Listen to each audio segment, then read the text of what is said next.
The briefing room fell silent as 18-year-old Private Sarah Martinez walked through the door. Colonel Richardson's jaw tightened. Major Thompson shook his head.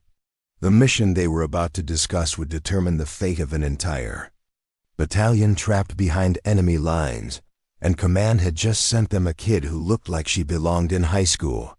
Not on the battlefield. What they didn't know was that this kid was about to rewrite the rules of warfare and earn a place in military history that would leave even seasoned veterans speechless. Before we jump back in, tell us where you're tuning in from, and if this story touches you, make sure you're subscribed because tomorrow I've saved something extra special for you. The year was 2003, and Forward Operating Base Serenity sat like a concrete island in the hostile terrain of eastern Afghanistan. Built into the side of a mountain, the base commanded strategic views of 3 critical supply routes that insurgent forces desperately wanted to control. For 6 months, the 2nd Battalion had maintained their position, but intelligence reports were painting an increasingly grim picture of enemy movement in the region. Private Sarah Martinez arrived at FOB Serenity on a Tuesday morning that would have been unremarkable if not for the reaction she sparked among the veteran soldiers. At 5'3" with auburn hair pulled back in regulation style and freckles that made her look even younger than her 18 years, she drew stares and whispers from the moment she stepped off the transport helicopter. Staff Sergeant Kevin Walsh, a 15-year Army veteran with 3 combat deployments under his belt, watched her struggle with her oversized pack and muttered to his squad, "Great, another baby soldier. Probably never fired her weapon outside of basic training." His assessment wasn't malicious. It was the product of experience in a theater where rookie mistakes cost lives. The base commander, Lieutenant Colonel David Pierce, had his own reservations when Martinez reported to his office. Her personnel file showed exceptional marksmanship scores and top marks in tactical training, but Pierce had seen plenty of soldiers who excelled in controlled environments, only to freeze when bullets started flying for real. More concerning was her age. At 18, she was among the youngest soldiers ever assigned to his forward position. "Martinez," Pierce said, reviewing her file one more time, "you're assigned to Bravo Squad under Sergeant Walsh. Keep your head down, follow orders, and try not to get yourself or anyone else killed while you learn how things work out here." What Pierce couldn't have known was that Martinez had grown up in the mountains of Colorado, hunting elk with her grandfather since she was 12. She could track movement through terrain that would confuse seasoned soldiers, read weather patterns that others missed entirely, and had an intuitive understanding of mountain warfare that no amount of training could teach. Her grandfather, a Vietnam veteran, had spent countless hours teaching her not just how to shoot, but how to think like a soldier. Martinez's first week at FOB Serenity was a masterclass in military hazing disguised as training.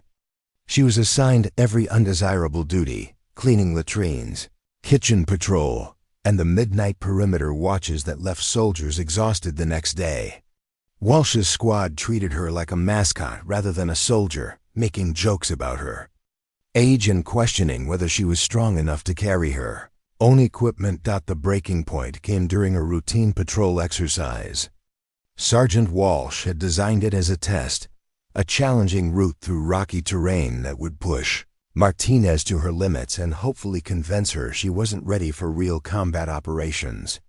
The exercise called for the squad to navigate 3 miles through hostile territory, establish an observation post, and maintain watch for 6 hours before returning to base. Martinez not only completed the exercise, but identified 3 potential enemy positions that Walsh's more experienced soldiers had missed entirely.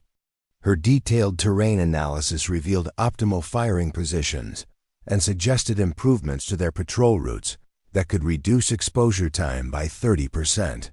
When Walsh grudgingly reviewed her recommendations, he realized they were not only tactically sound but demonstrated a level of strategic thinking that impressed even him. The real test came 2 weeks later, when intelligence reported unusual activity in the Kandahar province, drone surveillance had identified what appeared to be a large insurgent gathering in a valley system 40 miles south of their position.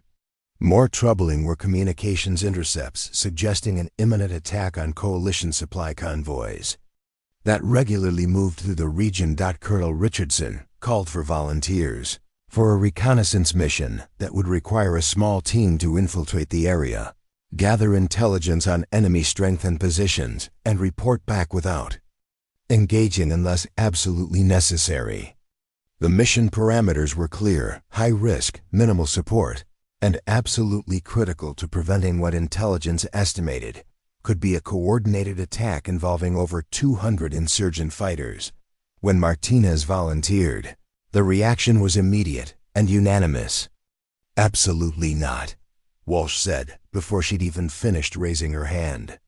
Major Thompson, the operations officer, actually laughed. "Martinez, this isn't summer camp. We need experienced soldiers who won't panic when things go sideways." But Lieutenant Colonel Pierce was facing a personnel shortage that limited his options. 2 of his best reconnaissance specialists were recovering from injuries sustained in an IED attack the previous week. His remaining experienced soldiers were already committed to essential base security operations. The mission timeline didn't allow for requesting additional personnel from other units. Pierce spent that evening reviewing personnel files, trying to identify soldiers who could handle the mission's demands. Martinez's file kept drawing his attention. Her psychological evaluations showed exceptional stress tolerance and decision-making ability under pressure. Her physical fitness scores were in the top 5% of her training class. Most intriguingly, her tactical assessments consistently demonstrated creative problem-solving that suggested she might thrive in unconventional situations. The next morning, Pierce made a decision that would be questioned, criticized, and ultimately vindicated in ways no one could have predicted. He assigned Martinez to the reconnaissance team, not as the primary operator, but as communications specialist and backup navigator. The team would be led by Sergeant First Class Marcus Thompson, a decorated veteran with 8 years of special operations experience. Thompson's reaction to learning his newest team member was an 18-year-old private with 0 combat experience was exactly what Pierce expected. "Sir, with all due respect, this mission is way too important to use as on-the-job training for a rookie.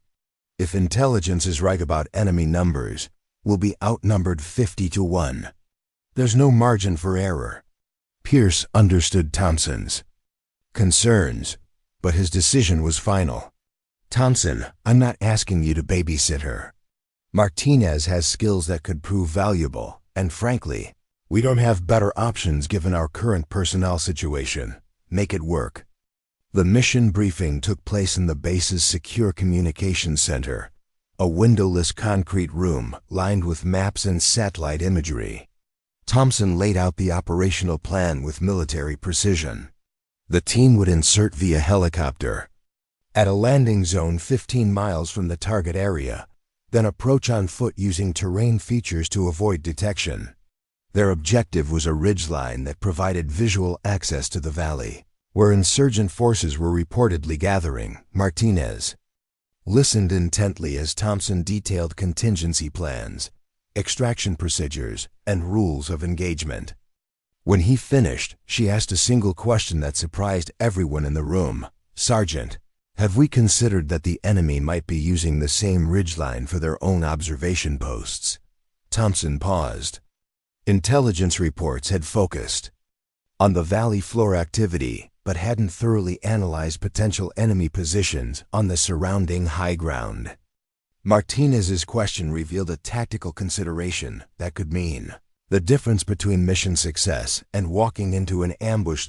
As the briefing concluded and team members began their final preparations, no one could have predicted that within 72 hours, Private Sarah Martinez would find herself alone on a mountainside, facing impossible odds, making decisions that would save dozens of lives and change military history forever.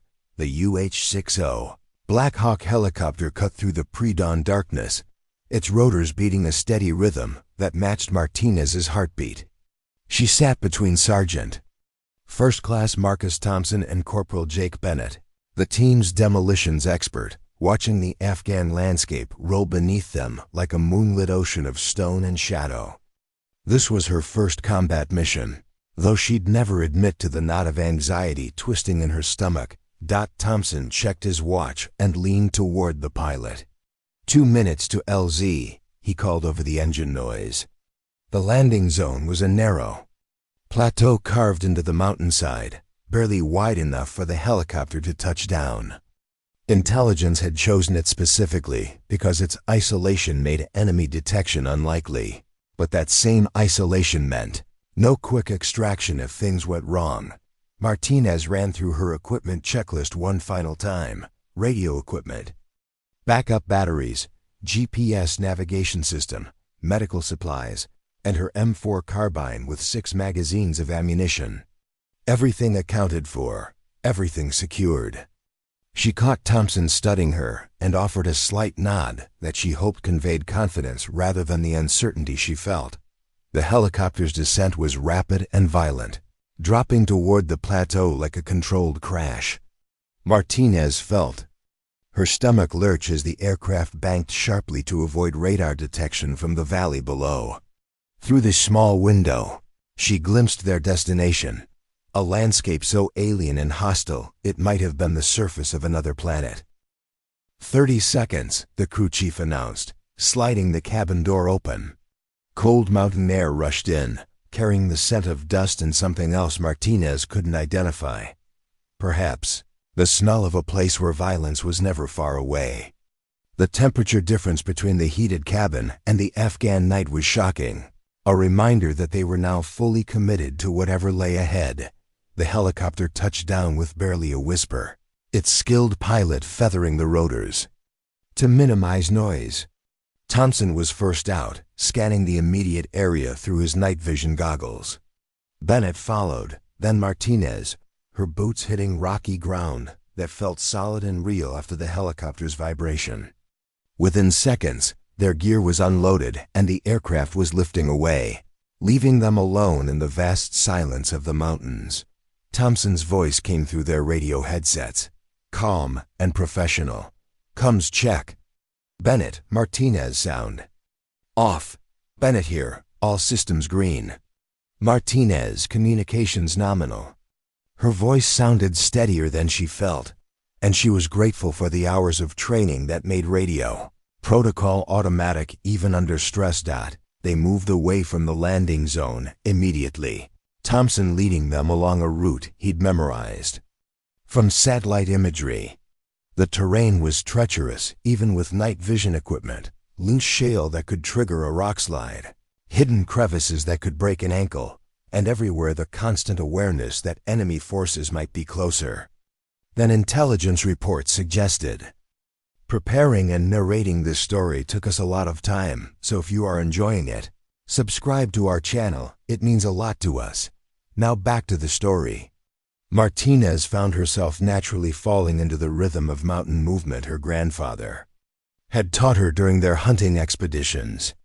She tested each footfall, distributed her weight carefully, and read the terrain ahead to anticipate obstacles. Within the first hour of their approach march, she'd prevented 2 potentially noisy stumbles by warning Thompson about unstable ground that his night vision hadn't revealed. "How'd you spot that?" Bennett whispered after Martinez guided them around a patch of loose rock that would have created enough noise to compromise their position. "Shadows fall differently when the ground isn't solid," she replied quietly. It was something her grandfather had taught her, but she'd never explained it to anyone before. In these mountains, such knowledge felt less like childhood memories and more like survival skills. Their first checkpoint was an abandoned shepherd's hut 3 miles from the landing zone. Thompson had selected it as a place to rest, check equipment, and confirm their position before the final approach to their observation post. The structure was little more than stacked stones with gaps where a roof had once been.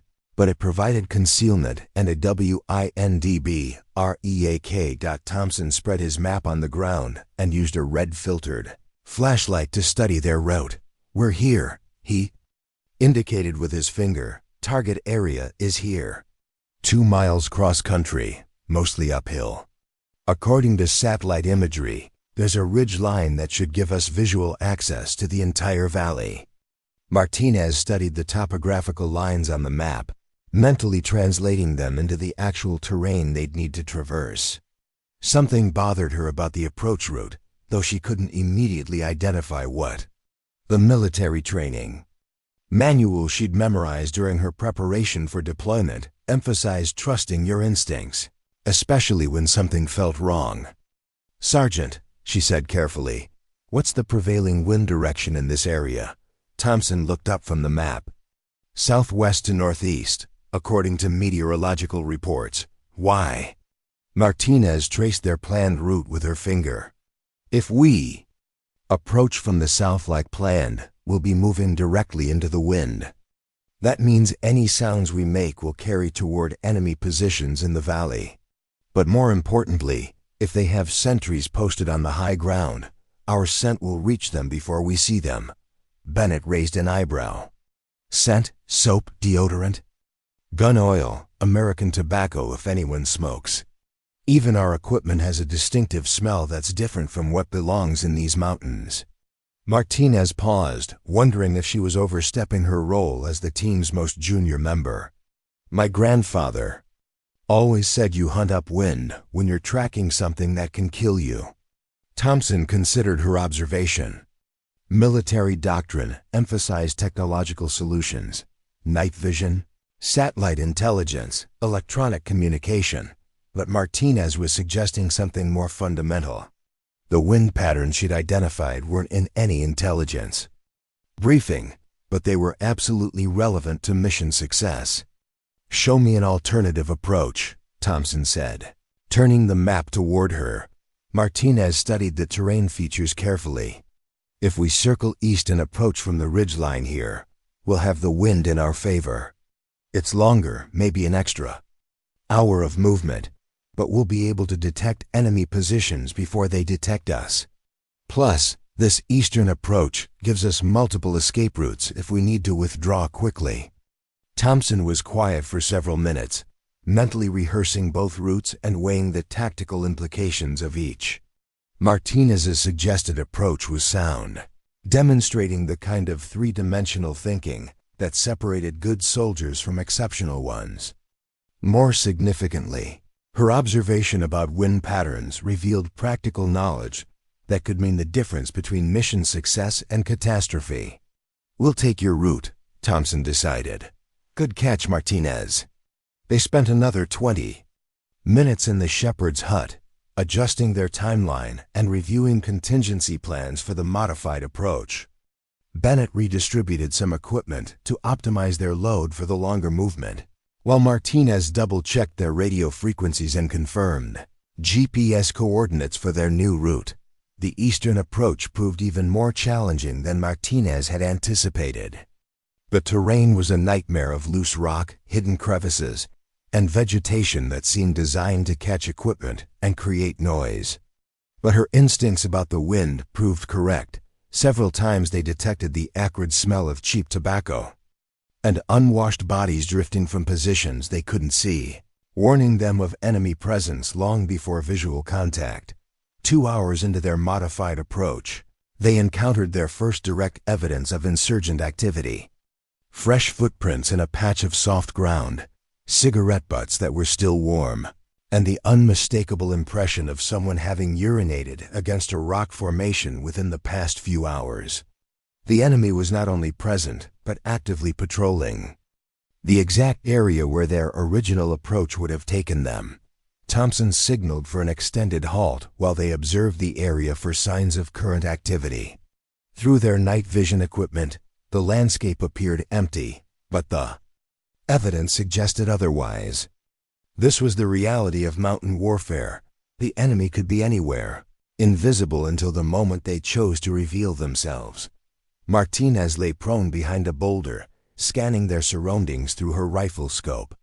Her grandfather's training had taught her to look for things that didn't belong, shapes that were too regular, shadows that fell incorrectly, movement that didn't match natural patterns.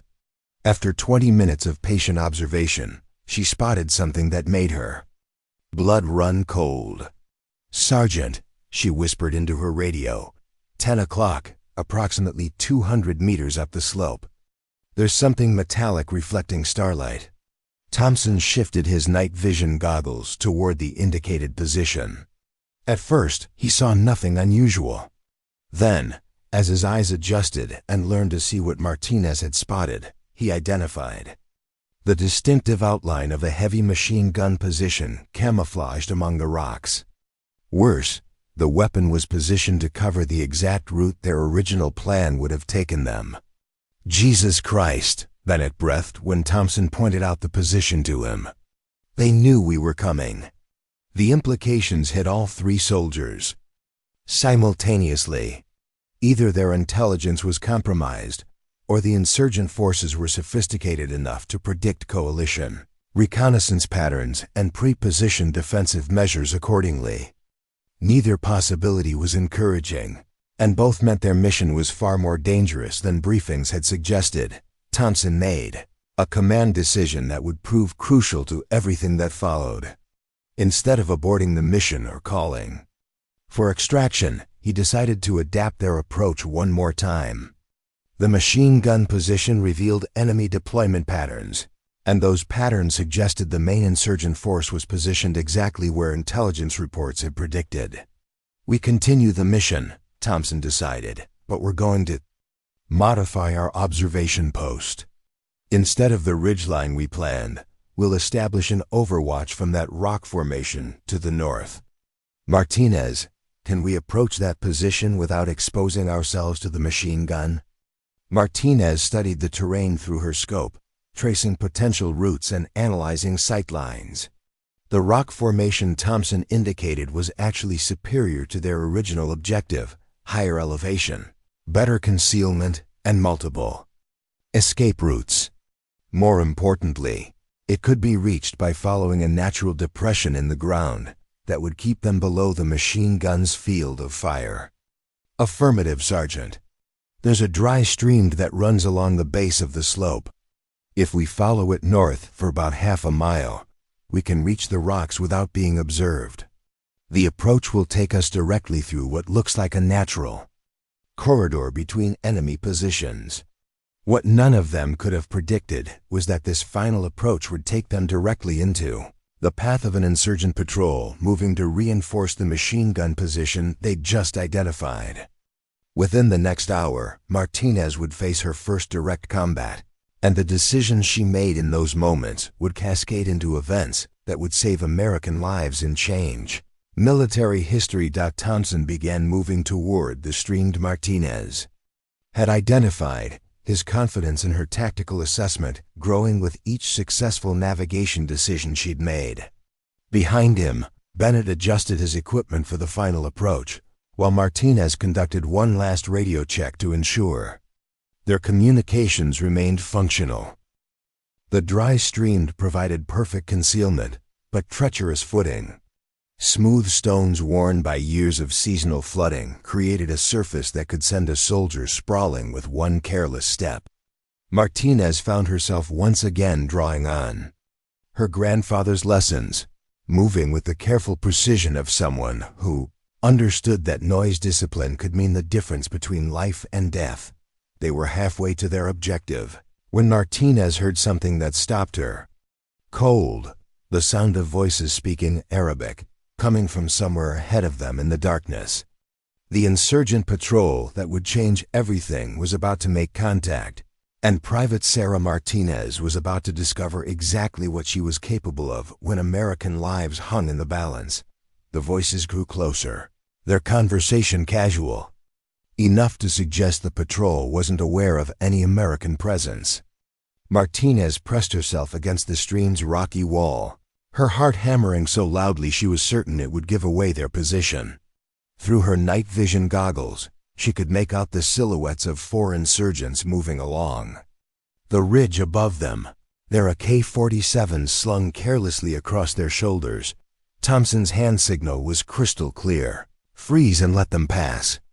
The standard operating procedure was to avoid contact unless absolutely necessary, gather intelligence, and return to base with minimal engagement.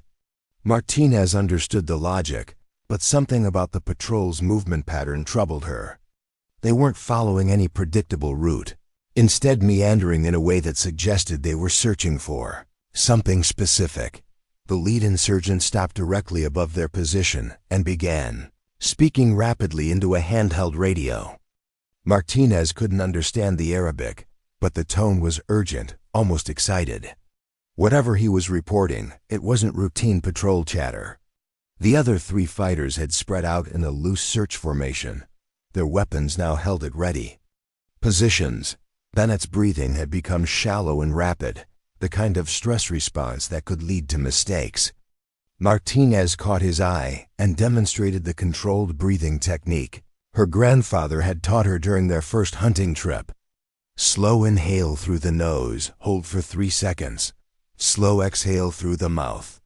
Bennett mimicked her pattern, his visible tension decreasing. The insurgent with the radio continued his animated conversation, while his companions began moving down toward the stream. Their casual attitude had disappeared, replaced by the focused alertness of hunters who had caught a scent. Martinez realized with growing dread that their presence had somehow been detected, though she couldn't imagine how. Thompson made another hand signal, prepare to move. His plan was clearly to withdraw deeper into the stream and avoid contact, but Martinez could see something he couldn't from his position. The patrol wasn't just searching randomly. They were moving in a coordinated pattern that would cut off the team's retreat route within minutes. Someone had given them specific information about American movements in this area. The pieces fell into place with sickening clarity. The machine gun position they'd spotted earlier wasn't a general defensive measure. It was positioned to cover the exact route their original mission plan had specified. The patrol wasn't conducting routine security sweeps. They were executing a coordinated search for a reconnaissance team they knew was in the area. Their mission had been compromised from the beginning. Martinez made a decision that violated every protocol she'd been taught, but felt absolutely right given their tactical situation. Instead of following Thompson's withdrawal signal, she raised her M4 carbine and acquired a sight picture on the insurgent with the radio. If he completed his transmission, the entire valley would know about the American team's presence, and their chances of reaching the extraction point would become virtually zero. The shot was technically challenging, approximately 150 meters, through night vision equipment at a target partially concealed by vegetation. Martinez's grandfather had made her practice similar shots countless times during their hunting expeditions, but those targets hadn't been shooting back. She controlled her breathing, settled the rifle's stock firmly against her shoulder, and squeezed the trigger with steady pressure. The suppressed rifle's report was barely audible, but the insurgent's collapse was immediate and final. His radio clattered down the rocky slope, its transmission cut off mid-sentence. Martinez was already shifting her aim toward the second target when Thompson's shocked voice came through her earpiece. "What the hell are you doing?" There was no time to explain her reasoning or seek permission for her next actions. The remaining 3 insurgents had heard their companion fall and were now moving with lethal purpose toward the American position. Martinez's second shot dropped the fighter who was closest to flanking their position, while her third caught another insurgent as he tried to take cover behind a boulder. The surviving insurgent proved more tactically sophisticated than his companions. Instead of exposing himself by attempting to return fire, he retreated up the slope while calling out in Arabic, probably summoning reinforcements from positions Martinez's team hadn't yet identified.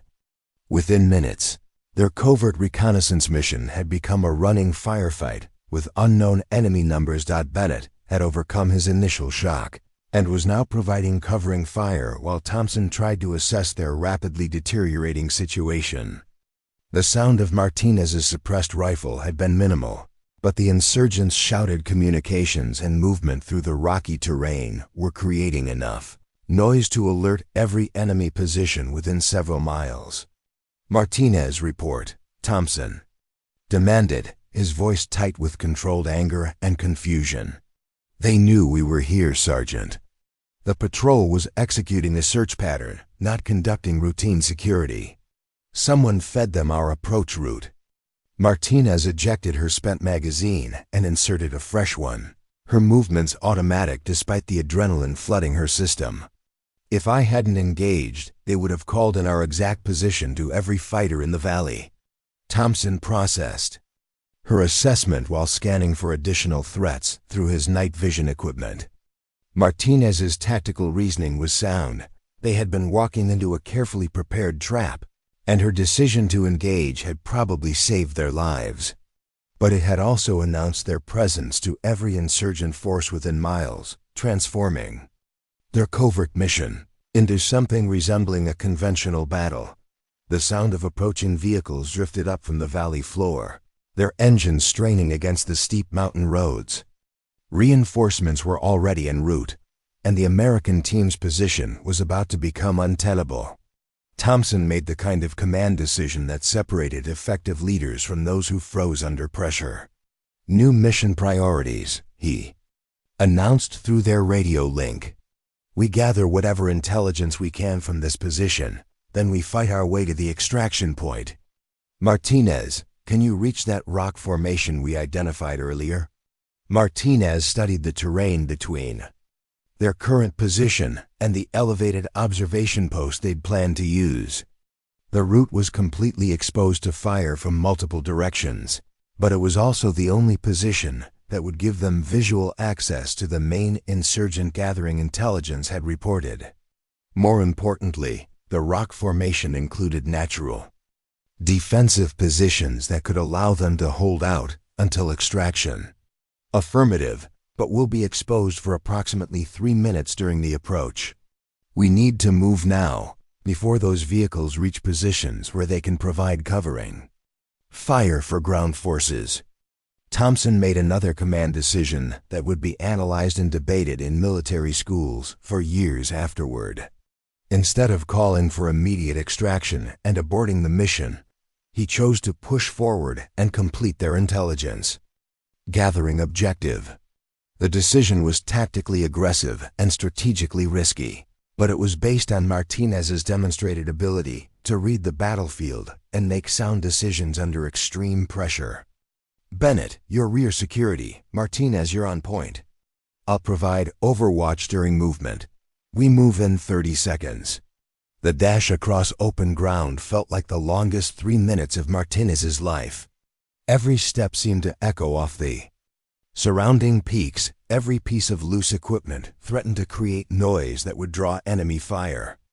Behind them, she could hear vehicles reaching positions where they could deploy additional fighters, while ahead lay unknown dangers and the growing likelihood that their extraction would be compromised.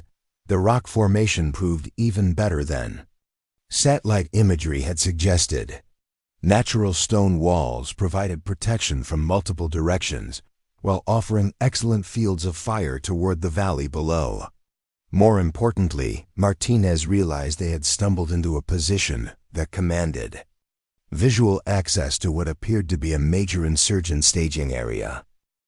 Through her rifle scope, she could count at least 40 vehicles spread across the valley floor, pickup trucks mounting heavy machine guns, larger trucks that probably carried ammunition and supplies, and several pieces of military equipment that intelligence analysts would want to identify. This wasn't the modest gathering their briefings had described. It was preparation for a major offensive operation. "Sergeant," Martinez whispered, "you need to see this." Thompson moved to her position and studied the valley through his own optics.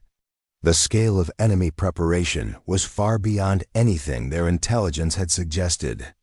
This wasn't a group planning to harass supply convoys. This was a force preparing to assault coalition positions with the kind of coordinated firepower that could overwhelm defensive positions. Bennett, start documenting everything you can see. Vehicle types, weapon systems, personnel numbers.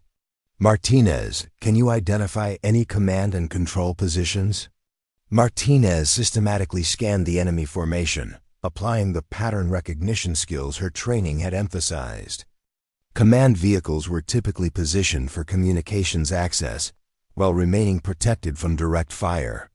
She identified 3 possible candidates based on their positioning and the unusual amount of activity around them. There, she indicated. The cluster of vehicles near that concrete structure. Heavy communications activity, defensive positioning, and what looks like a planning session in progress.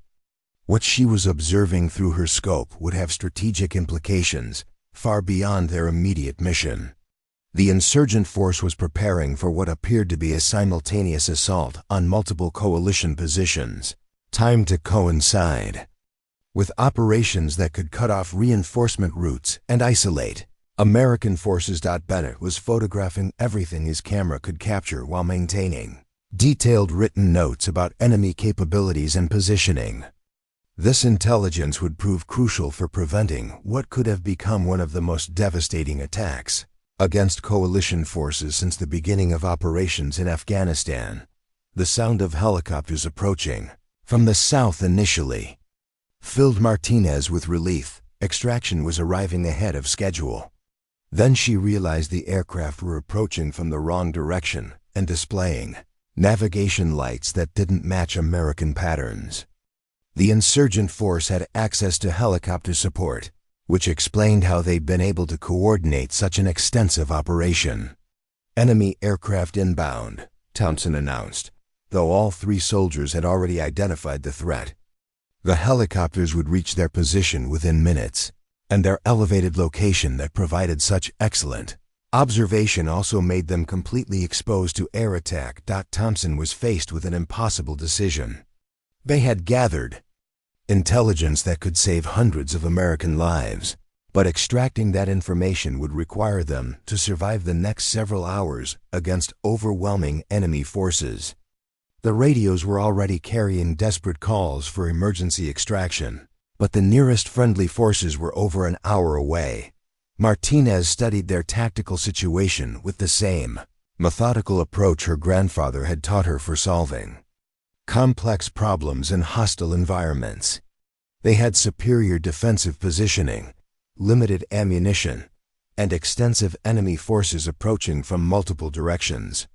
Traditional military doctrine suggested their situation was hopeless, but Martinez was beginning to understand that traditional doctrine didn't always apply in mountain warfare.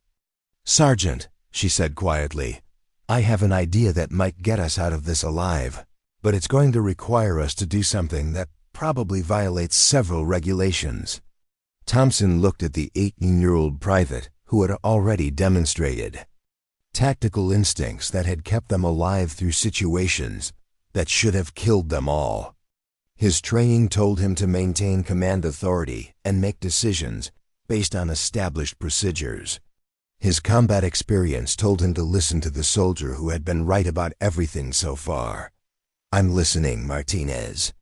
What Martinez proposed would require them to abandon their defensive position and move deeper into enemy-controlled territory, using the insurgent force's own staging area as cover while they fought their way to a position where extraction might be possible. The plan was tactically audacious, strategically questionable, and absolutely their only chance of survival. As she explained her reasoning, Thompson realized he was listening to the kind of tactical thinking that emerged maybe once in a generation. Martinez wasn't just a good soldier. She was demonstrating the kind of battlefield innovation that won wars and changed military history. The helicopters were getting closer, and their time for decision was running out. What happened next would determine whether Private Sarah Martinez became another casualty statistic or something much more significant. Martinez's plan defied every principle of conventional military tactics, but Thompson found himself nodding as she explained the logic. Instead of defending their elevated position until they were inevitably overrun, she proposed using the chaos of the approaching helicopters to infiltrate the enemy staging area itself. The insurgents would never expect American soldiers to move toward their main force, and the confusion of multiple aircraft arrivals would provide cover for their movement. The concrete structure where we identified the command element, Martinez continued, her voice steady despite the approaching rotor noise. If we can reach it during the helicopter landing sequence, we'll have access to their communications equipment and potentially their operational plans. More importantly, it's the one position they won't target with their own aircraft. Bennett stared at her as if she'd lost her mind. You want us to walk into the middle of an enemy headquarters? I want us to survive the next 6 hours, Martinez replied. Our defensive position is about to become a kill zone. Their helicopters will suppress us while ground forces assault from multiple directions. We'll last maybe 20 minutes. Thompson checked his watch and calculated distances. The enemy aircraft would reach their position in approximately 8 minutes. Ground forces were advancing up the slopes from 3 directions, their progress marked by occasional muzzle flashes and the sound of equipment clattering against rocks. The window for Martinez's audacious maneuver was closing rapidly. Walk me through the approach route, Thompson ordered. Martinez pointed toward a series of gullies and rock formations that led down toward the valley floor. We follow that drainage system for about 400 meters, then cross open ground during the helicopter landing sequence when everyone's attention is focused on aircraft operations. The concrete structure has multiple entry points, and the communications array suggests it's their primary coordination facility. What Martinez didn't mention was that her plan included provisions for a fighting withdrawal that could potentially disrupt the entire enemy operation. If they could reach the command facility and hold it for even a short time, they might be able to prevent the coordinated assault that intelligence suggested was imminent. Thompson made the decision that would define the rest of his military career. We execute Martinez's plan. Bennett, destroy anything we can't carry. Martinez, you're still on point. I'll coordinate extraction once we reach the objective. The movement down the drainage system required every stealth technique Martinez had learned during her grandfather's hunting expeditions, amplified by the stakes of 3 American lives and potentially hundreds more, depending on the intelligence they carried. Each footfall had to be silent, each piece of equipment secured against noise, each breath controlled to avoid detection. The enemy helicopters passed directly overhead as they reached the halfway point of their descent. Their rotor was creating a windstorm that actually helped mask the sounds of American movement. Martinez counted 4 aircraft, 2 transport helicopters, and 2 attack birds that circled the area where the reconnaissance team had been positioned. Minutes earlier. Through her night vision equipment, Martinez watched the helicopters land in the staging area below, disgorging additional fighters who immediately began organizing into assault formations. The scale of the operation was becoming clear. This wasn't a hasty response to American reconnaissance, but the execution of a carefully planned offensive that had been in development for weeks or months. The concrete structure she'd identified proved to be a former Soviet-era communications bunker, repurposed by insurgent forces into a sophisticated command center. Radio antennas sprouted from its reinforced roof, while generators hummed quietly in camouflaged positions nearby. Most importantly, the facility was lightly guarded because the enemy had concentrated their security on the perimeter of the staging area. 2 guards at the main entrance, Martinez whispered through her radio headset. Single sentry at what appears to be a rear access point. I can't see the entire structure from this angle, but thermal imaging suggests approximately 6 to 8 personnel inside. Thompson studied the facility through his own optics, evaluating their options for assault and withdrawal. The building's Soviet construction meant thick concrete walls that would provide excellent protection from return fire, but also limited. Entry points that could become death traps. If their assault was discovered prematurely, Bennett had been documenting the enemy, vehicle positions and troop movements while they conducted their approach.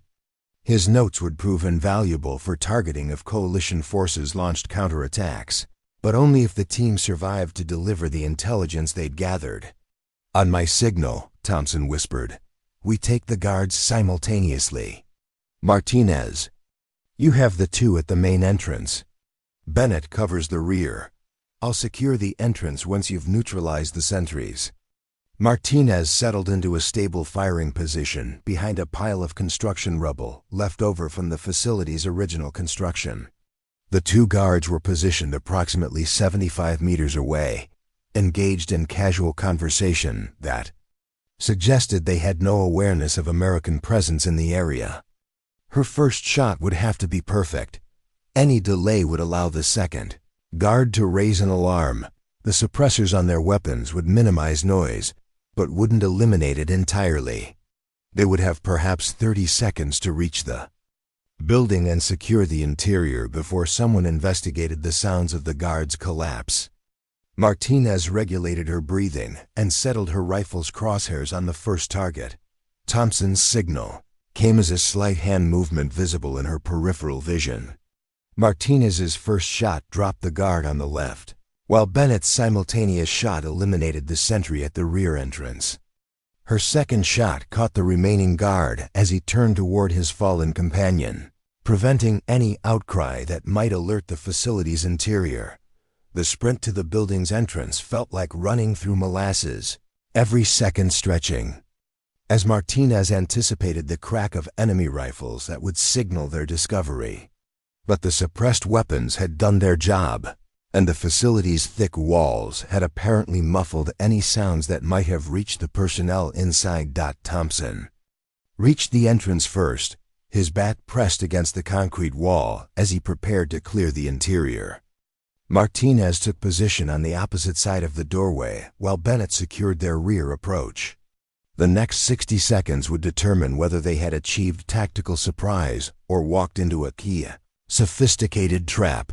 The interior of the command facility exceeded Martinez's most optimistic expectations. Maps covered every available wall surface, showing coalition base locations, supply routes, and attack plans marked with a precision that suggested extensive intelligence gathering. Radio equipment dominated one corner of the main room, while a table in the center displayed what appeared to be a detailed timeline for coordinated attacks against multiple American positions. 6 insurgent personnel were present, so focused on their planning activities that Thompson's team achieved complete surprise. The facility's commander, identifiable by his position at the map table and the deference shown by others, was in the middle of a radio conversation when Thompson announced their presence. "Nobody moves," Thompson commanded in English, his M4 carbine trained on the group. Martinez had positioned herself to cover the room's secondary exit while Bennett watched their rear approach route through the main entrance. The insurgent commander's response revealed both courage and tactical sophistication. Instead of attempting to comply with Thompson's order, he lunged toward a radio unit that Martinez realized was probably connected to a general alert system. His action forced her to make another, split-second decision that would cascade through the remainder of their mission. Martinez's shot killed the commander instantly, but his momentum carried him into the radio equipment, creating a cascade of sparks and noise that eliminated any possibility of stealth. Within seconds, voices were calling from other parts of the facility, and the sound of running feet suggested their presence had been discovered. "Bennett, secure those documents," Thompson ordered while Martinez maintained overwatch on the facilities. Other occupants. "Martinez, how long do we have before this place becomes untenable?" Martinez was already studying the maps and timeline materials scattered across the command table. What she saw made her blood run cold. The attack plans weren't targeting just their own base. They detailed a coordinated assault on 7 coalition positions timed to begin within the next 4 hours. Hundreds of American and Allied personnel were about to face attacks that could overwhelm their defensive preparations. "Sergeant, this is bigger than we thought. They're planning simultaneous attacks across the entire province." According to this timeline, the first assaults begin at 0430 hours. Thompson checked his watch. It was currently 0147 hours, which meant they had less than 3 hours to warn the targeted facilities and coordinate defensive measures. The intelligence they'd gathered was crucial, but only if they could survive to transmit it to Sangha Command. The sound of vehicles approaching the command facility eliminated any remaining hope of maintaining stealth. Martinez could hear shouted orders in Arabic and the metallic sounds of weapons being prepared for assault. Their position was about to be attacked by forces that vastly outnumbered them and knew the facility's layout intimately. Bennett had stuffed crucial documents into his pack while photographing others that were too large to carry. His documentation would prove invaluable if they survived, but survival was looking increasingly unlikely as enemy forces surrounded the building. "Multiple vehicles approaching from the north," Martinez reported, watching through a window. "At least 40 personnel dismounting in assault formation. They're going to hit us from 3 directions simultaneously." Thompson faced the kind of command decision that defined military careers. They could attempt to fight their way out immediately, while enemy forces were still organizing their assault. They could try to hold the facility and hope for rescue. That might never come. Or they could implement the most desperate option, using the facility's own communications equipment to transmit their intelligence before making their final stand. "Martinez, can you operate their radio equipment?" Martinez studied the Soviet-era communications gear that the insurgents had been using to coordinate their operations. The equipment was decades old, but appeared functional, and the frequencies displayed on various dials suggested it was capable of reaching coalition forces. "I think so, Sergeant. But any transmission will pinpoint our exact location for every enemy force in the area." "They already know where we are," Thompson replied grimly. "Bennett, prepare defensive positions. Martinez, start transmitting.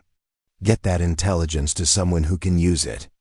What Martinez transmitted over the next 7 minutes would save hundreds of American lives and prevent what could have been the most devastating coordinated attack against coalition forces in the theater. But her transmission also sealed their fate. Every insurgent force within 50 miles now knew exactly where to find 3 American soldiers who had disrupted months of careful planning. The first enemy assault began while Martinez was still transmitting coordinates for the 7th target facility. Bullets shattered the windows and ricocheted off concrete walls as Bennett and Thompson returned fire from defensive positions they'd hastily prepared. Martinez continued her transmission, even as automatic weapons fire filled the air around her. Her voice steady and professional as she relayed information that would change the course of military operations across the province. The battle for the command facility had begun, and Private Sarah Martinez was about to discover what she was truly capable of when everything depended on her ability to fight. The concrete walls of the command facility shuddered under the impact of rocket-propelled grenades as Martinez completed her transmission to the 7th Coalition base. Her voice remained steady despite the chaos erupting around her, ensuring that every detail of the insurgent attack plans reached American commanders who could mount effective defenses. "Transmission complete," she announced to Thompson, who was directing defensive fire from a shattered window. "All 7 bases have been warned, and Brigade S2 has the complete enemy order of battle." Thompson's response was punctuated by the crack of his rifle as he engaged targets moving through the staging area. "Outstanding work, Martinez. Now we need to figure out how to stay alive long enough for extraction." The situation had deteriorated rapidly since their first contact. Enemy forces had established a perimeter around the facility using vehicles as mobile cover, while assault teams moved closer under supporting fire. Martinez counted at least 60 insurgent fighters coordinating their attack with a sophistication that suggested professional military training. Bennett had positioned himself at the facility's rear entrance, where a narrow corridor provided excellent defensive choke points but limited fields of fire. His demolition expertise was proving invaluable as he rigged improvised explosive devices, using materials scavenged from the insurgents' own supply cache. Shaped charges set on the north and east approaches, Bennett reported. When they breach those walls, they're going to get a very unpleasant surprise.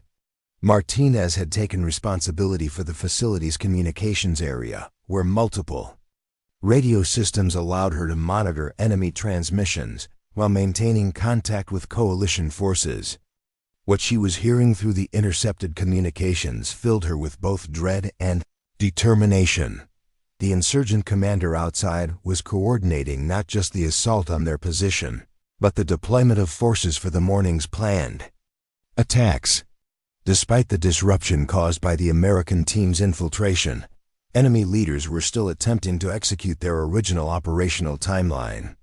Martinez realized that stopping the transmission of intelligence wasn't enough. They needed to prevent the insurgent leadership from coordinating the attacks altogether. "Sergeant," Martinez called out between bursts of enemy fire, "I'm monitoring their command frequency. The attack coordinator is directing operations from a vehicle approximately 200 meters north of our position. If we can eliminate him, we might disrupt their entire operational structure." Thompson considered her assessment while reloading his weapon. Eliminating the enemy commander would require exposing themselves to intense fire, but it might also create enough confusion to allow them to reach an extraction point. More importantly, it could prevent coordinated attacks that would otherwise proceed despite their warning transmissions. The first shaped charge detonated. As insurgent forces breached the facility's eastern wall, the explosion followed immediately, by screams and the distinctive sound of automatic weapons fire cutting off abruptly. Bennett's defensive preparations were proving devastatingly effective, but they were also depleting his limited supply of explosives. "One breach attempt was neutralized," Bennett announced. "But I've got movement on the south side that suggests they're preparing a coordinated assault from multiple directions." Martinez studied the tactical situation through the facility's remaining intact windows. The insurgent forces had learned from their initial casualties and were now approaching with the methodical precision of experienced fighters. Vehicle-mounted heavy weapons were providing suppressing fire while dismounted. Infantry moved through covered approaches that would bring them within grenade range. The enemy commander's voice continued directing operations over the radio frequency Martinez was monitoring. His tactical instructions revealed both the immediate assault plan and preparations for the morning attacks that were still scheduled to proceed. Eliminating him might not stop the planned operations entirely, but it would significantly disrupt their coordination and timing. "I can reach the command vehicle," Martinez announced, her statement causing both Thompson and Bennett to stare at her in disbelief. "Martinez, that's suicide," Thompson replied immediately. "There's 200 meters of open ground covered by multiple weapon systems." Martinez pointed to a drainage canal that led from the facility toward the staging area. "That depression runs to within 50 meters of the target vehicle. If I can reach it during their next assault, the chaos will provide cover for movement. Once I'm in position, I can eliminate the commander and disrupt their coordination." What Martinez didn't explain was the rest of her plan and approach. That would require her to move through the heart of the enemy position, while every insurgent fighter in the area was focused on assaulting the facility. It was tactically insane and strategically brilliant, the kind of maneuver that succeeded only when executed by someone with exceptional skills and absolute commitment. Thompson realized he was listening to the same kind of tactical innovation that had characterized Martinez's performance throughout their mission. Her assessments had been consistently accurate. Her decisions had saved their lives multiple times. and her understanding of mountain warfare was proving superior to his own, despite her lack of experience. "Walk me through the entire plan," Thompson ordered. Martinez spread a hand-drawn map on the floor, marking enemy positions and movement routes based on her observations. The drainage canal provides concealment for the initial approach. At this point, I'll need to cross 30 meters of open ground, but their assault on the facility should draw attention away from the staging area. The command vehicle is positioned here, with approximately 6 personnel providing security. Her plan included provisions for eliminating the command element, disrupting enemy communications, and creating enough confusion to allow Thompson and Bennett to fight their way to a defensible position where extraction might be possible.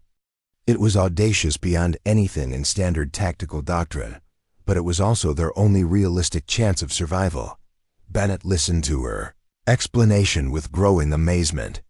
"Martinez, you're talking about assaulting a heavily defended position single-handedly while we're already surrounded and outnumbered."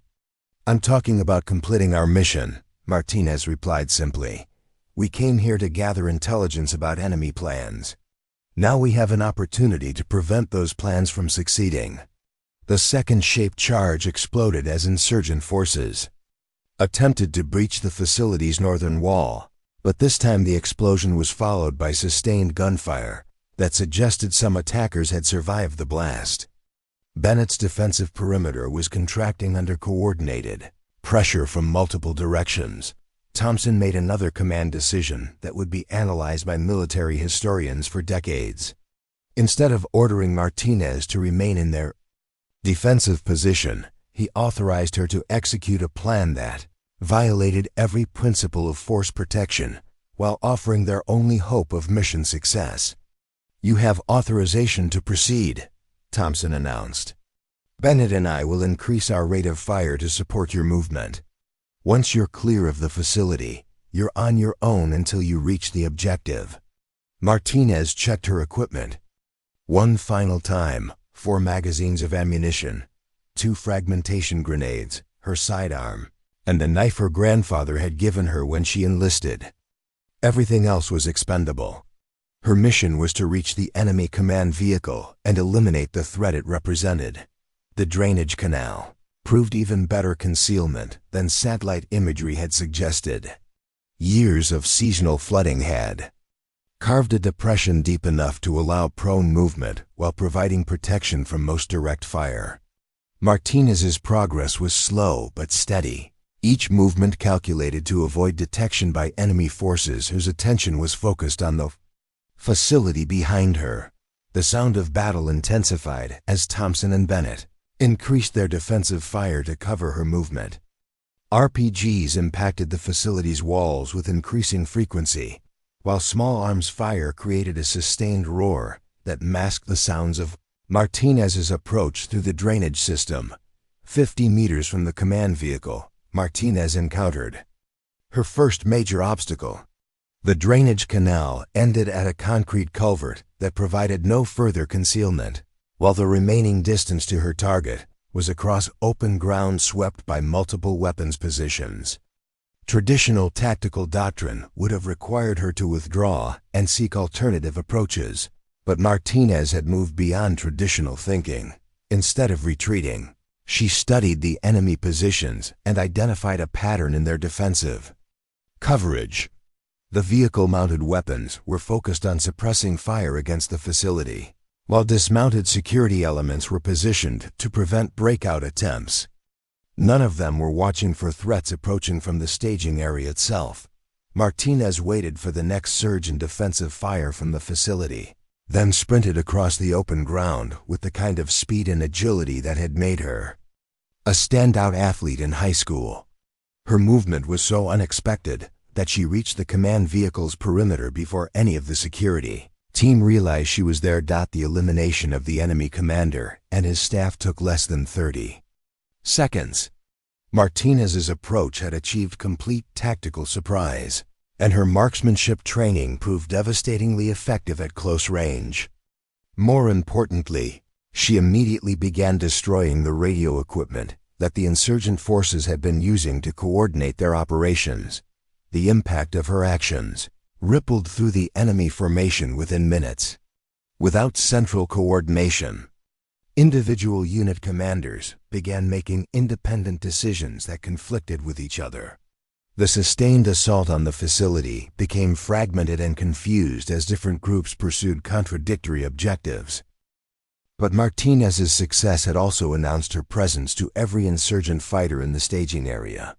She found herself alone in the heart of enemy territory, surrounded by vehicles and equipment that offered both concealment and obstacles. Pursued by fighters who now understood that a single American soldier had penetrated their most secure area, the running firefight that followed would be reconstructed by military analysts as one of the most remarkable individual combat actions in modern warfare. Martinez moved through the enemy staging area like a ghost, using vehicles for cover while eliminating threats and destroying equipment that supported the planned morning attacks. Her grandfather's lessons about hunting in difficult terrain proved directly applicable to combat in an environment where every shadow might conceal an enemy fighter. Martinez used the insurgents' own vehicles and equipment against them, creating confusion and preventing them from organizing effective pursuit. 20 minutes after beginning her assault on the command vehicle, Martinez had single-handedly disrupted an enemy operation that had required months of planning and coordination. But she was also running low on ammunition, surrounded by increasingly organized opposition, and separated from Thompson and Bennett by growing enemy forces. The radio call that changed everything came through on her captured enemy equipment. Coalition helicopters were inbound to the staging area, guided by the intelligence Martinez had transmitted and the chaos she had created. But the aircraft were still 30 minutes away, and Martinez wasn't certain she could survive that long. Against the forces now hunting her, what happened next would define Private Sarah Martinez's place in military history and demonstrate the kind of heroism that earned the Medal of Honor. Alone in enemy territory, outnumbered by odds that should have been insurmountable, she was about to make decisions that would save not just her own team, but potentially hundreds of American lives. The sound of approaching helicopters filled Martinez with desperate hope. But 30 minutes might as well have been 30 hours given her current situation. She had taken refuge behind a damaged fuel truck in the center of the staging area, surrounded by insurgent forces who were systematically searching every vehicle and structure. Her ammunition was down to 2 magazines, and enemy fighters were closing in from multiple directions. The radio traffic she monitored through captured equipment revealed the full scope of what her actions had accomplished. Command elements throughout the province were reporting communication failures and coordination breakdowns that had effectively crippled the planned dawn attacks. 7 coalition bases that should have been under assault were instead preparing defensive positions based on her intelligence warnings, but Martinez's immediate concern was survival. The insurgent forces hunting her had organized into search teams that were methodically clearing the staging area. She could hear their leaders shouting instructions in Arabic, their voices carrying frustration and rage at the disruption a single American soldier had caused him months of careful planning. Martinez's position behind the fuel truck provided concealment, but also represented a significant tactical problem. The vehicle contained enough explosive material to level half the staging area if hit by enemy fire, but moving from her current position would expose her to crossfire from multiple directions. She needed a solution that would either eliminate the immediate threats or create enough chaos to allow movement to a more defensible position. The decision she made next would be analyzed by military tacticians as either brilliant improvisation or reckless desperation, depending on their perspective. Martinez began systematically puncturing the fuel truck's tank with her knife, allowing diesel fuel to spread across the ground in an expanding pool that reached toward several nearby vehicles. That her plan required precise timing and exceptional marksmanship. When the search teams reached her general area, She would use tracer rounds to ignite the fuel pool, creating an explosion that would eliminate multiple threats while providing cover for movement. The risk was enormous. Miscalculation could kill her instantly, but staying in her current position guaranteed eventual discovery and death. The first search team rounded the damaged fuel truck just as Martinez finished her preparations. Her opening shot struck the fuel pool exactly where she'd calculated, igniting a fireball that engulfed 3 vehicles and eliminated 6 insurgent fighters instantly. The explosion created exactly the chaos she needed, but it also announced her position to every enemy force in the area. Martinez sprinted through the smoke and flames toward a cluster of military vehicles that offered better defensive positions. Behind her, secondary explosions erupted as fire spread to other fuel sources, creating a chain reaction that transformed the staging area into an inferno. The destruction was far beyond what she'd anticipated, but it was also preventing organized pursuit. The captured radio frequency erupted with panicked voices as insurgent commanders tried to assess the damage and coordinate response to what they were describing as an American airstrike. Martinez's demolition of the staging area was so extensive that enemy forces were attributing it to coalition aircraft rather than individual action. She reached a defensive position behind an armored personnel carrier just as the second search team located her new position. The firefight that followed lasted only minutes, but consumed most of her remaining ammunition. Martinez's marksmanship proved decisive at close range, but she was now down to her last magazine and facing increasing numbers of enemy fighters. Radio call that saved her life came from an unexpected source. Thompson's voice crackled through the insurgent communication system, broadcasting on multiple frequencies simultaneously. He had somehow gained access to enemy radio equipment and was providing false information about American forces approaching from multiple directions. Multiple helicopter gunships inbound from the south. Thompson transmitted in Arabic, his pronunciation imperfect but understandable. Ground forces advancing from the east in battalion strength. All units withdraw to secondary positions immediately. The effect was immediate and dramatic. Insurgent forces throughout the staging area began withdrawing toward defensive positions in the surrounding mountains, convinced that they were about to face a major American assault. Thompson's deception created exactly the confusion Martinez needed to move toward an extraction point, but Thompson's broadcasts also revealed that he and Bennett were still alive and fighting from the command facility. Martinez faced a choice that would define the rest of her military career: attempt to reach the extraction point alone, or fight her way back to support her teammates who had made her survival possible. The decision took exactly 3 seconds. Martinez began moving back toward the facility through the burning remains of the staging area, using smoke and flames as concealment while fighting through scattered enemy forces that were too confused to organize effective resistance. The scene at the command facility was devastating. Sustained enemy fire had reduced much of the structure to rubble, while Thompson and Bennett were defending from positions that offered minimal protection. Both soldiers were wounded but still fighting, their ammunition critically low. Martinez's arrival changed the tactical balance immediately. Her approach from an unexpected direction allowed her to eliminate 2 enemy positions that had been pinning down Thompson and Bennett. More importantly, her captured enemy radio equipment allowed them to continue Thompson's deception operations at a larger scale.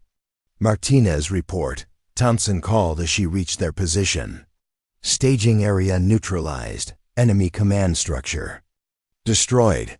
Coordination capabilities eliminated. Martinez replied while engaging targets through a gap in the concrete wall. Coalition aircraft inbound in 15 minutes.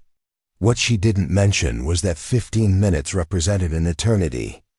Given their current tactical situation, enemy forces were regrouping despite the confusion Thompson's broadcasts had created, and their position was becoming increasingly untenable. Bennett's demolition expertise provided one final tactical advantage. using materials salvaged from the command facility. He had prepared a series of charges that could bring down the remaining structure if enemy forces attempted a final assault. The option was essentially suicidal, but it would also eliminate any remaining intelligence materials while denying the enemy the satisfaction of capturing American prisoners. The sound of coalition helicopters became audible in the distance, their rotor signatures distinctly different from the aircraft Martinez had heard earlier. But enemy forces had also heard the approaching aircraft and were attempting one final, coordinated assault before American reinforcements could arrive. Martinez found herself in command of the facility's defense as Thompson's wounds made movement increasingly difficult. Her tactical decisions in the final minutes, before extraction, would complete a combat performance that exceeded every expectation anyone had held for an 18-year-old private with no previous combat experience. The final assault came from 3 directions simultaneously, with insurgent forces attempting to overrun the facility before helicopter gunships could provide close air support. Martinez coordinated defensive fire while calling in target coordinates for the approaching aircraft, her voice steady and professional despite the chaos erupting around their position. Her final act of heroism came when enemy forces breached the facility's main entrance. Instead of falling back to secondary positions, Martinez moved forward to engage the attackers at close range, preventing them from reaching Thompson and Bennett, who were too wounded to defend themselves effectively. Firefight lasted less than 2 minutes but felt like hours. Martinez expended her last ammunition while engaging multiple targets at ranges where marksmanship mattered less than speed and accuracy. When her rifle ammunition was exhausted, she continued fighting with her sidearm until that too was empty. Arrival of coalition helicopters ended the battle with devastating effectiveness. AH-64 Apache gunships eliminated remaining enemy positions while UH-60 Black Hawks landed. Extraction teams that secured the facility and evacuated the reconnaissance team. Martinez's first words to the extraction team medic were not about her own injuries, but about ensuring that the intelligence materials Bennett had gathered reached higher command immediately. Even while receiving medical treatment for wounds she hadn't realized she'd sustained, her focus remained on mission completion. The helicopter flight back to FOB Serenity gave Martinez her first opportunity to fully process what had occurred during the previous 8 hours. She had participated in combat operations that disrupted a major enemy offensive, saved hundreds of American lives, and demonstrated individual heroism that would be studied by military historians for generations. 3 weeks later, Lieutenant Colonel Pierce received a communication from brigade headquarters that would change everything. The intelligence gathered during Martinez's mission had prevented coordinated attacks that could have resulted in the largest American casualties since the beginning of operations in Afghanistan. More significantly, her individual combat actions had eliminated enemy leadership and destroyed coordination capabilities that took months to rebuild. The recommendation for Martinez's Medal of Honor citation began with a simple statement that captured the essence of her achievement. Private Sarah Martinez's extraordinary heroism and selfless devotion to duty resulted in the prevention of a coordinated enemy offensive that could have caused hundreds of American casualties. But the citation's details told a story that seemed almost impossible to believe. An 18-year-old soldier with no previous combat experience had single-handedly disrupted a major enemy operation, eliminated significant insurgent leadership, and demonstrated tactical innovation that exceeded the performance of much more experienced soldiers. 6 months later, Martinez stood in the East Room of the White House as the President of the United States placed the Medal of Honor around her neck. The ceremony was attended by military leadership who had initially questioned her assignment to combat operations, including Colonel Richardson and Major Thompson, who had doubted her capabilities during that first briefing. The citation read at The ceremony described actions that seemed to belong in military fiction rather than historical record. But every detail had been verified by multiple sources, witnessed by fellow soldiers, and documented through enemy communications intercepts that confirmed the scope of her achievement. Martinez's response to receiving the nation's highest military honor was characteristically modest. "I was just doing my job," she told reporters after the ceremony. "Any soldier in my position would have made the same decisions." What she didn't mention was that her job had evolved far beyond anything described in military occupational specialty manuals. She had demonstrated that exceptional soldiers could emerge from unexpected sources, that tactical innovation mattered more than experience, and that individual heroism could still change the course of military operations. Years later, military academies would teach courses based on Martinez's tactical decisions during the mission. Her use of terrain, ability to adapt to changing circumstances, and willingness to take calculated risks became case studies in modern warfare. Most importantly, her story proved that the question wasn't whether someone was too young for difficult missions. It was whether they possessed the skills, courage, and judgment necessary to succeed when everything depended on their performance. The general who had once questioned Martinez's assignment to combat operations later wrote in his memoirs that her mission represented a defining moment in his understanding of military leadership. Sometimes the most unlikely soldiers proved capable of extraordinary achievements that exceeded every expectation and changed the course of history. Private Sarah Martinez had been called too young for the mission. Instead, she proved that courage, tactical intelligence, and unwavering commitment to duty were not determined by age, but by character. Her Medal of Honor citation would inspire future generations of soldiers who understood that heroism could emerge from the most unexpected sources when American lives hung in the balance. The White House ceremony had ended, but for Sarah Martinez, now Staff Sergeant Martinez, the real work was just beginning. The Medal of Honor around her neck felt heavier than any equipment she'd carried in Afghanistan, not because of its weight, but because of what it represented. She was no longer just a soldier. She had become a symbol, and symbols carried responsibilities she was still learning to understand.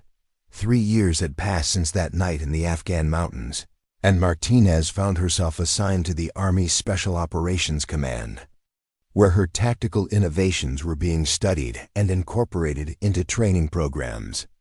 The 18-year-old private who had been dismissed as too young had become a 21-year-old instructor teaching veteran Special Forces operators techniques she had developed under fire. Colonel David Pierce, now promoted to Brigadier General, had specifically requested Martinez for his staff after assuming command of the 75th Ranger Regiment. During their first meeting in his new office at Fort Benning, Pierce reflected on how completely wrong his initial assessment had been. "Martinez," Pierce said, studying the Medal of Honor citation framed on his wall alongside dozens of other commendations, "I owe you an apology. When you first reported to FOB Serenity, I saw a liability. I couldn't have been more mistaken about anything in my entire career." Martinez's response reflected the maturity that combat had forced upon her. "Sir, you made the best decision you could with the information available. Nobody could have predicted how that mission would develop, but Pierce knew better." The after-action reports had revealed details that painted an even more remarkable picture of Martinez's performance. Intelligence analysts had determined that her disruption of enemy communications had prevented not just the 7 coordinated attacks they'd identified, but an entire network of operations planned across 3 provinces. Conservative estimates suggested her actions had saved over 400 American and coalition lives.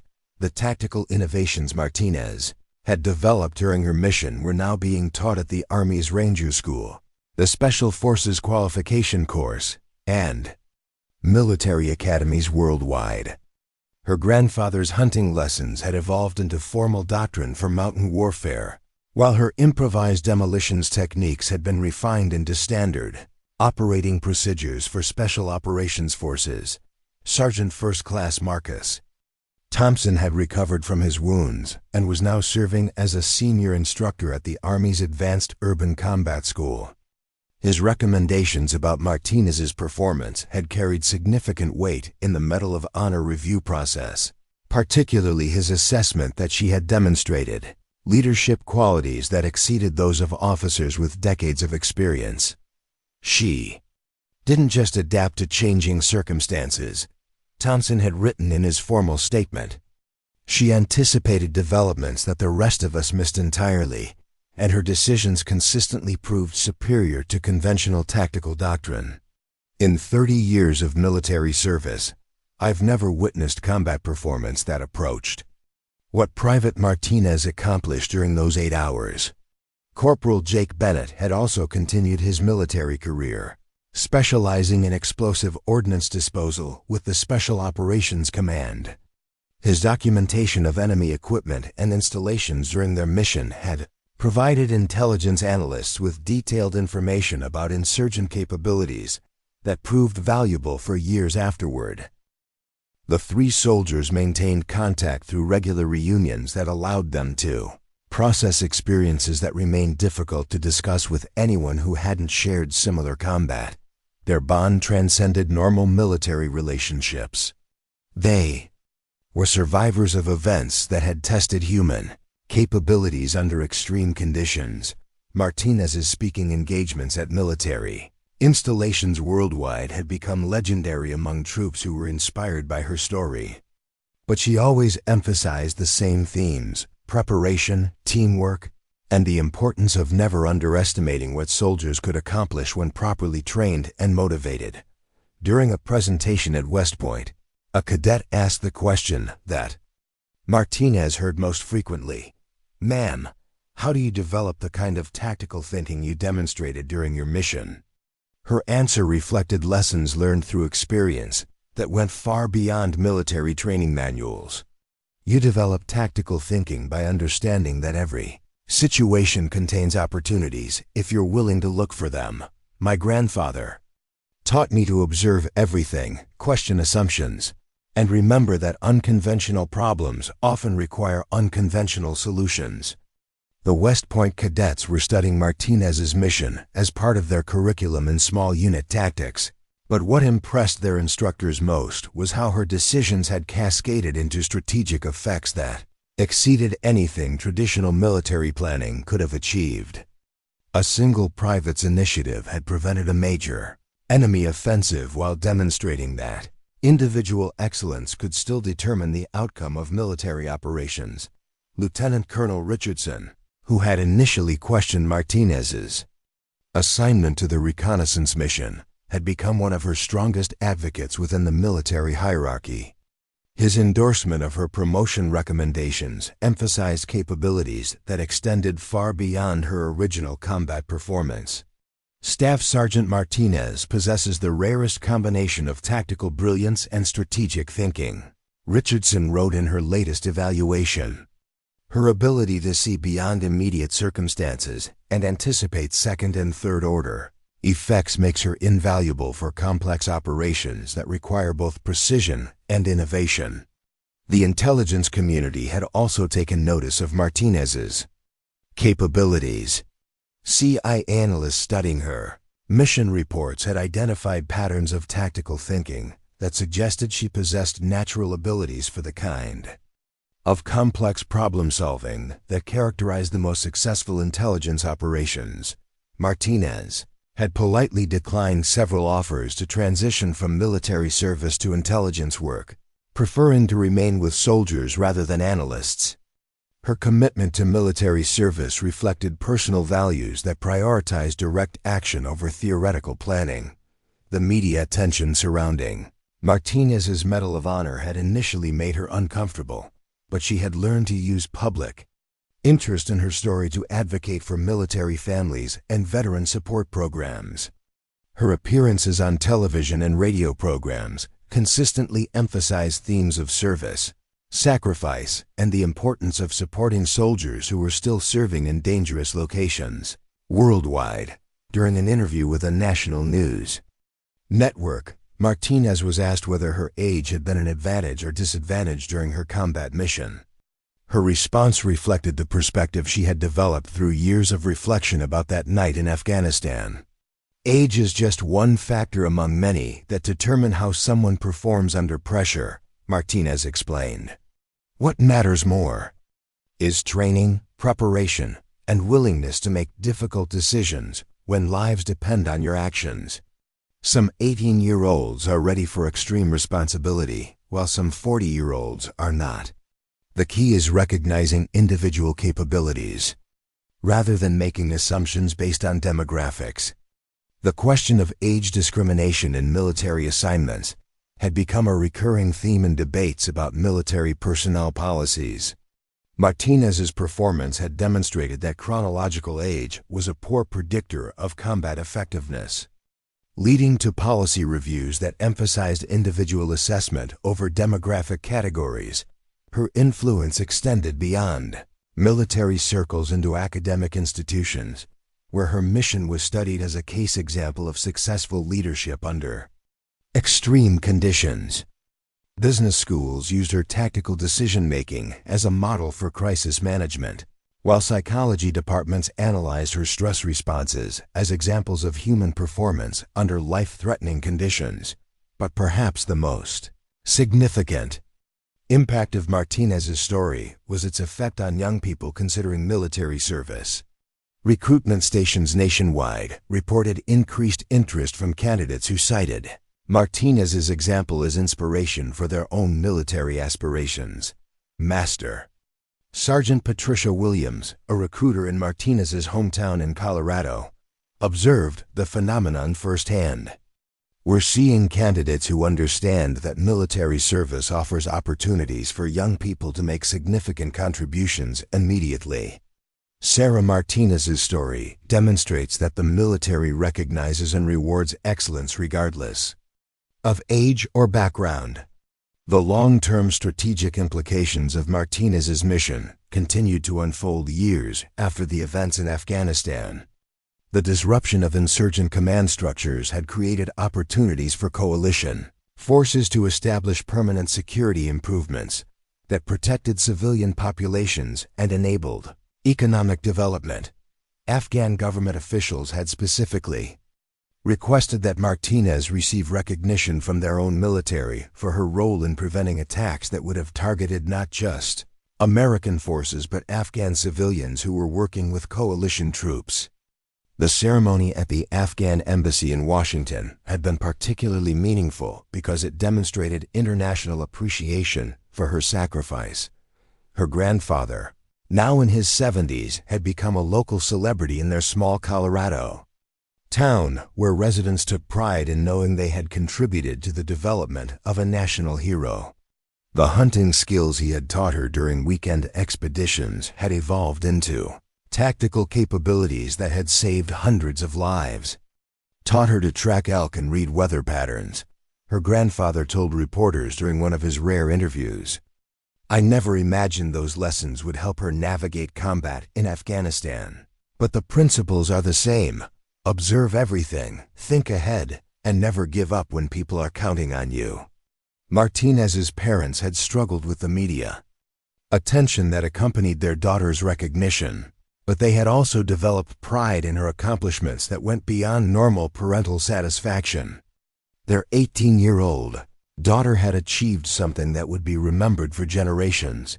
The Medal of Honor Foundation had established a scholarship program in Martinez's name, providing educational opportunities for children of military families who demonstrated academic excellence and commitment to service. The program reflected Martinez's belief that education and military service complemented each other in developing responsible citizenship. Contemporary military historians were already placing Martinez's mission in historical context alongside other individual actions that had changed the course of military operations. Her tactical innovations and strategic thinking were being compared to legendary Military figures whose individual excellence had influenced much larger events. Professor Emeritus Colonel, retired James Mitchell, who taught military history at the Army War College, described Martinez's achievement in terms that captured its broader significance. Staff Sergeant. Martinez's mission represents a perfect example of how individual excellence can cascade into strategic effects that exceed anything traditional military planning could achieve. Her story will be studied for decades as an example of what becomes possible when exceptional soldiers are given opportunities to demonstrate their capabilities. As Martinez continued her military career, she remained focused on the simple principles that had guided her throughout that night in Afghanistan: thorough preparation, careful observation, and unwavering commitment to protecting American lives. The recognition and responsibilities that accompanied her Medal of Honor had not changed her fundamental approach to military service. During quiet moments, she still thought about that mission and the decisions that had seemed natural at the time but had proven to have consequences far beyond anything she could have anticipated. The 18-year-old private who had been dismissed as too young had demonstrated that heroism often emerged from the most unexpected sources when circumstances demanded extraordinary performance. Years later, when asked what advice she would give to young soldiers facing their own challenging assignments, Martinez's response remained consistent: trust your training, observe everything, and remember that age is just a number when American lives depend on your performance. Some of the most important decisions in military history have been made by very young soldiers who understood that courage and tactical thinking matter more than experience when everything is on the line. The legacy of that night in Afghanistan continued to influence military operations worldwide. But for Sarah Martinez, the most important measure of success remained simple: every American soldier who came home safely because of decisions she had made during 8 hours that had tested everything she believed about duty, courage, and service to her country. The ripple effects of Martinez's actions extended into unexpected areas of military development. Defense contractors began consulting with her about equipment design, recognizing that her field experience had revealed practical limitations in standard gear that laboratory testing had missed. Her input influenced the development of lighter communication systems and more effective night vision equipment, specifically designed for mountain warfare operations. Pentagon planners studying asymmetric warfare increasingly referenced Martinez's mission as a template for how small units could achieve disproportionate strategic effects. Her ability to disrupt enemy operations through tactical innovation rather than overwhelming firepower had implications for military doctrine that extended far beyond her individual service. The psychological impact of Martinez's story on enemy forces had also proven significant.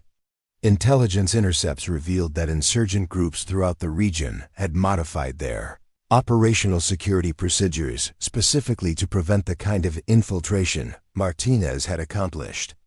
Her mission had forced enemy adaptation that complicated their planning processes and reduced their operational effectiveness. International military exchanges brought officers from allied nations to study Martinez's tactical methods. British SAS commanders, German Special Forces instructors, and Canadian JTF-2 operators all incorporated elements of her approach into their own training programs. What had begun as an American soldier's individual achievement had evolved into multinational doctrine. Martinez's influence on military communications protocols proved particularly lasting. Her ability to operate enemy radio equipment and conduct effective deception operations had revealed vulnerabilities in both American and adversary systems. New communication security measures developed in response to her mission improved operational security across the entire military. The academic study of Martinez's mission expanded beyond military institutions into civilian universities, where her decision-making process became a subject of research in cognitive science and behavioral psychology. Researchers were particularly interested in how she had maintained optimal performance under extreme stress while making complex tactical calculations. Dr. Patricia Reynolds, a behavioral psychologist at Georgetown University, published a comprehensive analysis of Martinez's mission that identified specific mental processes that distinguished exceptional performance under pressure. Her research suggested that Martinez's success resulted from a combination of natural ability, excellent training, and environmental factors that had prepared her for exactly the kind of challenges she encountered. Staff Sergeant Martinez demonstrated what psychologists call adaptive expertise, Dr. Reynolds explained in her published study. She didn't just apply learned procedures. She innovated solutions to problems that had never been encountered before. This represents the highest level of human performance under stress. The study's implications extended beyond military applications into fields such as emergency medicine, disaster response, and crisis management.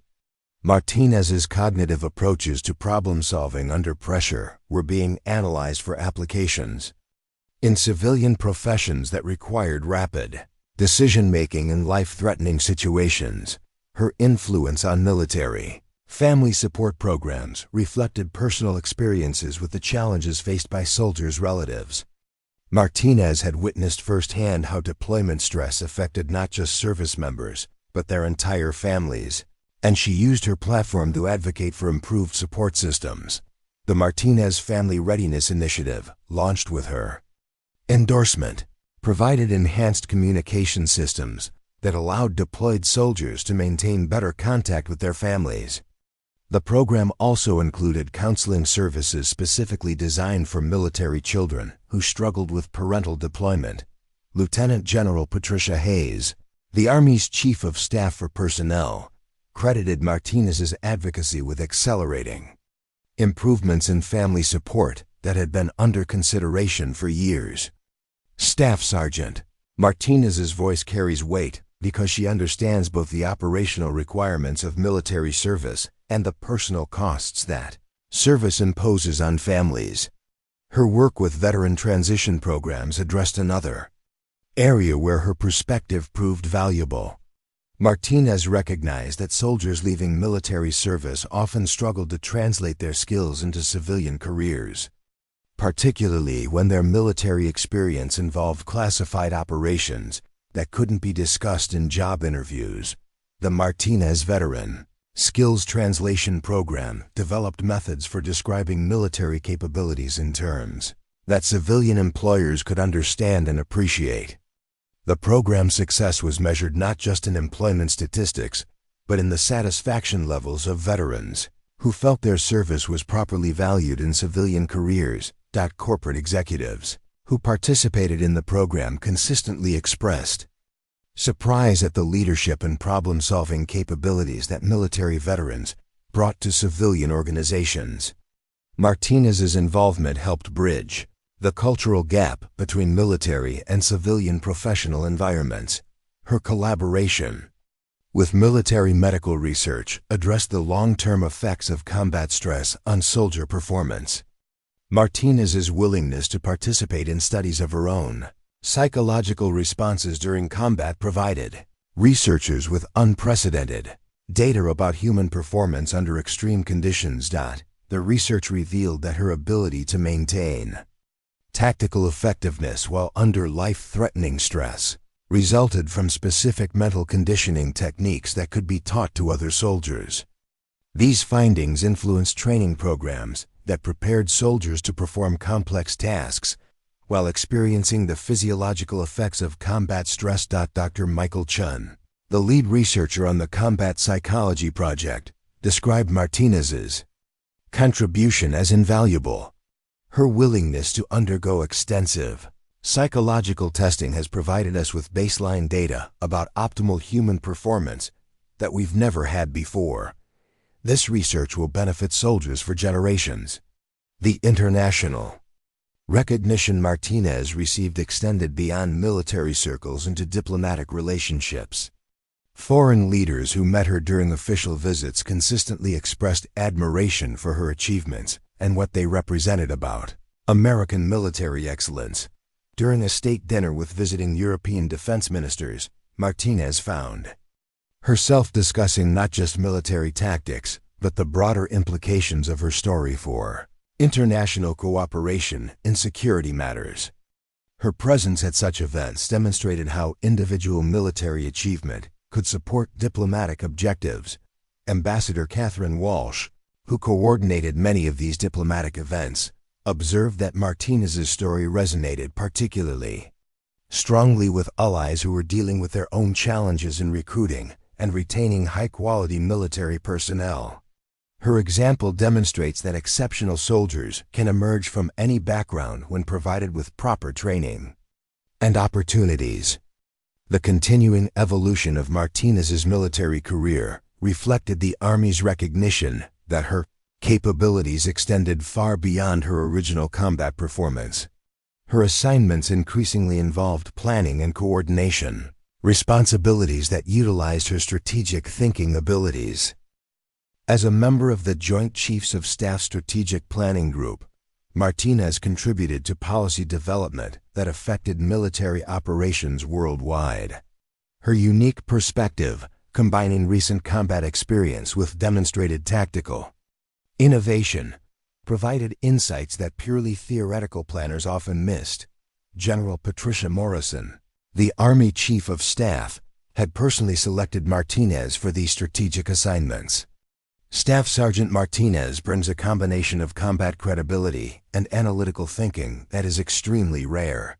Her input influences planning at the highest levels of military leadership. The mentorship relationships Martinez developed with younger soldiers became another significant aspect of her continuing service. Soldiers throughout the Army sought her guidance on everything from tactical problems to career development, recognizing that her advice came from proven experience rather than theoretical knowledge. Staff Sergeant Jennifer Collins, who served under Martinez's supervision at Fort Bragg, described the impact of her leadership style. Staff Sergeant Martinez doesn't just tell you what to do. She explains why specific approaches work and helps you develop your own problem-solving skills. She makes everyone around her better at their job. The network of soldiers who had trained under Martinez's supervision was beginning to come to distinguish itself throughout the Army. Their performance and subsequent deployments consistently exceeded expectations, suggesting that her leadership methods produced lasting improvements in soldier capability. The broader implications of Martinez's story for American society extended beyond military institutions into questions about opportunity, potential, and the importance of providing platforms for exceptional individuals to demonstrate their capabilities, regardless of conventional expectations. Educational institutions began incorporating her story into curricula that addressed leadership, development, crisis management, and the importance of challenging assumptions about human potential. Her example demonstrated that extraordinary achievements often came from unexpected sources when circumstances provided opportunities for excellence. The Martinez Leadership Center, established at the University of Colorado with her support focused on developing leadership skills in young people who demonstrated potential for exceptional performance in challenging situations. The center's programs emphasized the same principles that had guided her military success: careful observation, innovative thinking, and unwavering commitment to protecting others. As Martinez approached the 10th anniversary of her Medal of Honor mission, military historians were already placing her achievements in historical context, alongside other individual actions that had influenced the course of military operations. Her story had become a case study in how exceptional soldiers could achieve strategic effects that exceeded anything traditional planning could accomplish. The continuing relevance of her tactical innovations, the ongoing influence of her leadership development methods, and the enduring inspiration of her story for new generations of soldiers suggested that her impact on military excellence would extend far beyond her individual service career. For Sarah Martinez, Approaching her 28th birthday as one of the youngest Medal of Honor recipients in American history, the recognition remains secondary to the simple satisfaction of knowing that her service had protected American lives and demonstrated that courage, intelligence, and dedication could overcome any obstacle when the mission demanded excellence. Up next, you've got 2 more standout stories right on your screen. If this one hits the mark, you won't want to pass these up. Just click and check them out. And don't forget to subscribe and turn on the notification bell so you don't miss any upload from us.